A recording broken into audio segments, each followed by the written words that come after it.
Welcome to Accelerated Engineering. My name is John, and today I'm going to answer the question from Quora: how do I get rid of the hash div by zero error in Excel when getting an average of cells with formulas and blanks? Yeah, it's a great question. It's definitely one that I've dealt with before. See it all the time. And for example, I think the asker of the question is trying to calculate his GPA. And it's exactly the problem that I ran across when I was building this gradebook for another question or for another video. When I take this formula, take the average of a range, and there are zeros in it or other or non-calculable values, then I just get this error. It says divided by zero. And that makes sense because it's all of these zeros and problems. But actually, it's not entirely a dividing by zero. That's because none of the values are zero. The issue is that all of the values are zero. And the reason that it does that is because average is going to be the division, of a sum function and a count function. So the sum function is taking the sum of this range, which is zero, but then the count function, let's do this, equals count. This work for me. Count this range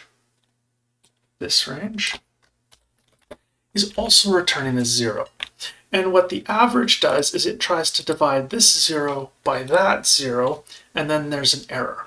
If I input even one value into this, then it's no longer going to give me a divide by zero error, because 5 now divided by 1 is equal to 5. It's still not a very useful average, but that's why it does that. Now the answer for how to fix it is, the trivial way is you just make sure that there's one value in every row or every range, and then you're fine. But if you want to fix it in a better way, then we can take this function, this average function, and wrap it into an error handler.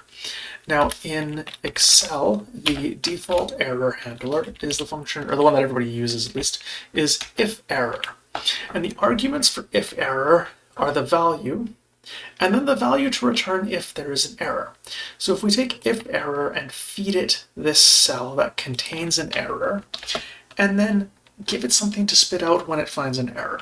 In this case, I'm going to use just an empty, or like blank characters, it's emptiness. It says, ha, nothing. If I input a value, then it spits out the value that it finds.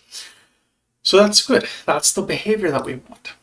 I can wrap my average function in an IFERROR function like this, and then at the end, make my value IFERROR into just a blank space or empty quotation marks. And because it's a table, it automatically updated all of the values. And beautiful. Now, if my table is completely empty of all values, all I get is blank spaces. As soon as I start entering values, then it starts giving me average scores. And all blank ones are just completely blank. No more error problem. And this problem is solved. So that is the answer to how do I get rid of the divide by zero error in Excel and getting an average of cells with formulas and blanks.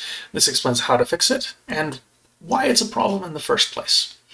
If you made it this far, please consider liking the video and subscribing to the channel if you want to see more content like this. And I hope that you found this helpful. Happy excelling!